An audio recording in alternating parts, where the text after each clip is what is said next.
नमस्ते। आज हम सोर्स मटेरियल का एनालिसिस कर रहे हैं ताकि उन छुपे हुए इंजन्स और सिस्टम्स को उजागर कर सकें जो हमारी इस मॉडर्न दुनिया की गति और ताकत को पूरी तरह से कंट्रोल करते हैं। मशीनों को काम करते हुए देखना तो आम बात है, लेकिन उनके अंदर चल रहे उस जादू पर अक्सर ध्यान नहीं जाता जो असल में उन्हें चलाता है। आज की ये चर्चा उसी दिलचस्प विज्ञान को सामने लाएगी। कभी ये ख्याल आता है कि एक साधारण सी दिशात्मक शक्ति उस विशाल मैकेनिकल पावर में कैसे बदल जाती है जो इस पूरे आधुनिक समाज को बनाने के लिए ज़रूरी है। चाहे वो समय बताने वाली एक छोटी सी कलाई घड़ी हो या फिर गगनचुंबी इमारतें खड़ी करने वाली विशालकाय क्रेन, इन सब के पीछे एक ही बेसिक सिद्धांत काम कर रहा है। तो आखिर वो रहस्यमयी चीज़ है क्या? चलिए सबसे पहले इसकी बिल्कुल बेसिक परिभाषा पर गौर करते हैं। गियर असल में वो मैकेनिकल पुर्जा है जिसका इस्तेमाल मोशन और फोर्स को एक जगह से दूसरी जगह ट्रांसफर करने के लिए किया जाता है। इसके जरिए मशीन की स्पीड और टॉर्क को आसानी से घटाया या बढ़ाया जा सकता है। ये सोचना ही कितना अद्भुत है कि इंसान सिर्फ इस एक छोटे से पुर्जे की मदद से गति को अपनी मर्जी से ढाल लेता है और मशीनों की कार्यक्षमता को कई गुना बढ़ा देता है। आज की इस चर्चा को कुछ मुख्य भागों में बांटा गया है। पहला, गियर्स की शक्ति। दूसरा, सीधी और समानांतर गति। तीसरा, कोणीय गति का नियंत्रण। चौथा, भारी भार और रैखिक बदलाव। और अंत में गियर्स के दैनिक उपयोग। तो शुरुआत करते हैं भाग 1 से, गियर्स की शक्ति। अलग अलग गियर्स की गहराई में जाने से पहले ये समझना बहुत जरूरी है कि गियर्स का मुख्य काम आखिर है क्या। बुनियादी तौर पर गियर्स का डिजाइन ही इसलिए किया गया है ताकि सभी मशीनों में टॉर्क और स्पीड को बदला जा सके। यही वो असल पावर है जो एक छोटी सी मोटर की ऊर्जा को एक भारी वाहन को आगे धकेलने वाली ताकत में बदल देती है। अब आते हैं भाग 2 पर, सीधी और समानांतर गति। मैकेनिकल इवोल्यूशन की बिल्कुल शुरुआत से बात करें तो सोर्स मटेरियल सबसे पहले फोर्स के सबसे सीधे और डायरेक्ट ट्रांसफर पर फोकस करता है। और यही एंट्री होती है स्पर गियर की। ये सबसे आम और सिंपल तरह का गियर है। इसके दांत बिल्कुल सीधे होते हैं और ये एक दूसरे के एकदम पैरेलल काम करते हैं। इन्हें मोशन को सीधे और समानांतर तरीके से ट्रांसफर करने के लिए ही बनाया गया है। रोजमर्रा की घड़ियों के अंदर जो मैकेनिज्म लगातार और सटीक रूप से चलता है, उसके पीछे यही स्पर गियर होता है। लेकिन चलिए अब थोड़ा आगे बढ़ते हैं और देखते हैं कि ये तकनीक हेलिकल गियर में कैसे अपग्रेड होती है। इसमें दांत घुमावदार होते हैं जो एक दूसरे से एंगल पर मिलते हैं। इस घुमावदार डिजाइन का सबसे बड़ा फायदा यह है कि ये बहुत ज्यादा स्पीड और भारी इंडस्ट्रियल लोड को बेहद आसानी से संभाल सकता है। मतलब जहां ज्यादा ताकत की जरूरत होती है वहां हेलिकल गियर ही काम आता है। ये तुलना मैकेनिकल विकास को बहुत ही शानदार तरीके से दिखाती है।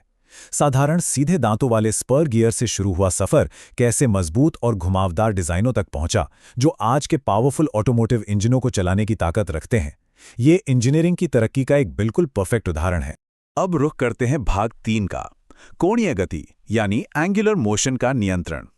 सीधी गति की बात तो हो गई, लेकिन मोशन को घुमावदार रास्तों या कोनों पर मोड़ना भी उतना ही जरूरी है। यहीं पर बीवेल गियर्स का कमाल दिखता है। ये गियर्स पावर को बीच में ही रोक लेते हैं और उसे घुमा देते हैं, वो भी आमतौर पर एकदम सटीक 90 डिग्री के एंगल पर। गति को इस तरह मोड़ने की ये खूबी मिलिंग मशीनों और पंप के अंदर के जटिल मैकेनिज्म के लिए बहुत ही क्रूशियल है। इसी कॉन्सेप्ट को थोड़ा और आगे बढ़ाएं तो एंगल गियर सामने आते हैं। अब जहां 90 डिग्री का स्टैंडर्ड एंगल काम नहीं आता, वहां ये गियर्स मोशन को कई अलग अलग अक्षों यानी एक्सिस पर ट्रांसफर करने का काम करते हैं। उदाहरण के लिए विशाल समुद्री जहाज़ों की गहराई में काम करने वाली ड्राइविंग फोर्स के रूप में इन्हीं का इस्तेमाल होता है। अब बारी है भाग 4 की, भारी भार और रैखिक बदलाव। ये समझना सच में बहुत दिलचस्प है कि इंडस्ट्रियल लेवल के विशालकाय फोर्स को कैसे मैनेज किया जाता है। इसके लिए हाइपॉइड गियर्स का इस्तेमाल होता है।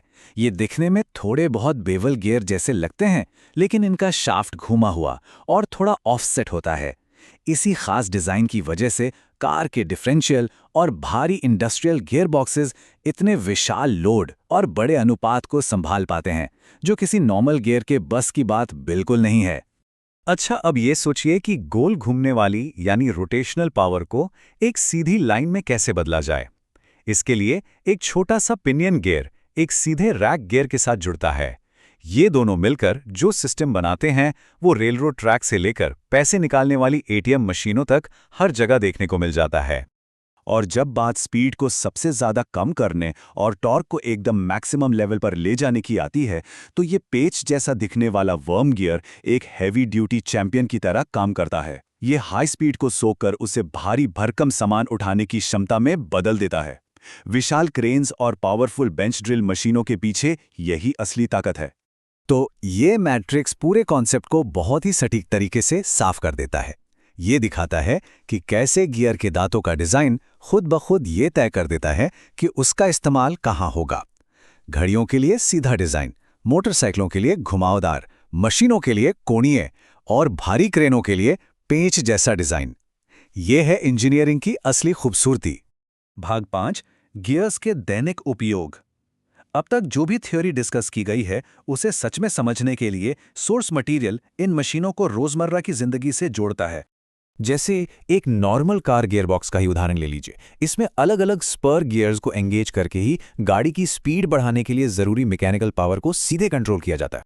वहीं दूसरी तरफ, क्योंकि एक मोटरसाइकिल को एक ही वक्त में बहुत तेज रफ्तार और हाई टॉर्क दोनों की ज़रूरत होती है, हेलिकल गियर्स की भारी भरकम और घुमावदार बनावट इसके लिए एकदम परफेक्ट चॉइस साबित होती है।